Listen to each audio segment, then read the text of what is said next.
സുബൈർ എന്നോടൊപ്പം ചേരുന്നു. സുബൈർ ആദ്യ ദിവസം തന്നെ കല്ലുകടിയാണല്ലോ, ഇത് എന്താണിത്? ഇത്രയും ദിവസമായിട്ടും പ്രശ്ന പരിഹാരമായില്ലേ? നമസ്കാരം. അതായത് ആദ്യം വീട്ടിൽ അഭിനന്ദനങ്ങൾ. അത് കൂടാണ്ട് എന്താ പറഞ്ഞു വന്നത്, കല്ലുകടിയാന്ന് പറഞ്ഞു. അല്ല, കല്ലുകടിയാന്ന് പറഞ്ഞു. അത് കുഴപ്പമൊന്നുമില്ല, കല്ലൊന്നും കടിക്കേണ്ട കാര്യമില്ല. ഇപ്പൊ നിങ്ങളൊരു രക്ഷപ്പെട്ടില്ലേ? ന്യൂസ് 8 മനുവും കിരണൊക്കെ രക്ഷപ്പെട്ടല്ലോ. ഇനി നിങ്ങൾ ഇതിന് മറുപടി പറഞ്ഞല്ലോ, മുഖ്യമന്ത്രിയോട് ചോദിക്കേണ്ട കാര്യമില്ലോ. ഇപ്പൊ പ്രതിപക്ഷ നേതാവ് എവിടെ സാറേ? അതൊരു ചോദ്യം, അത് വരും പറഞ്ഞു. അത് തർക്കമൊന്നുമില്ല.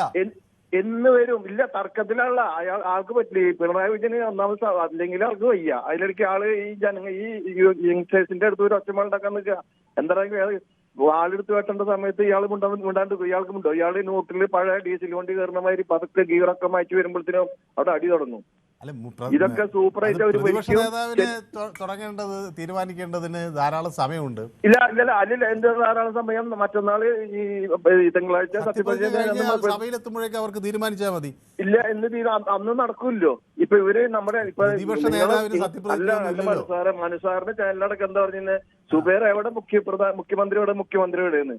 മുഖ്യമന്ത്രി ഞങ്ങൾ പുറത്തിറക്കി, വിരിച്ചു പുറത്തേക്ക് എടുത്തു. ഒക്കെ തെറ്റ് പറ്റിയിട്ടുണ്ട്, സംഭവിച്ചിട്ടുണ്ട്. ഓക്കെ, അതിപ്പോ ഇങ്ങനത്തെ ഒരു പാർട്ടി എന്റെ പേരല്ലേ, മറ്റുള്ളവരും ഉണ്ടാൻ പറ്റില്ലല്ലോ. അവര് തുടർന്ന് ഭരണം കാരണം ഇതിൽ തുറന്നു പറയാം, അഭിപ്രായം പറയാം, അതൃപ്തി പ്രകടമാക്കാം, പറയാം, ആർക്കും പറയാം. ഏത് താഴെക്കെട്ടുള്ള എല്ലാം കഴിഞ്ഞിപ്പോ ഒരു തീരുമാനത്തിൽ എത്തിയല്ലോ, ഇനി ഒന്നിച്ചു പോവോ?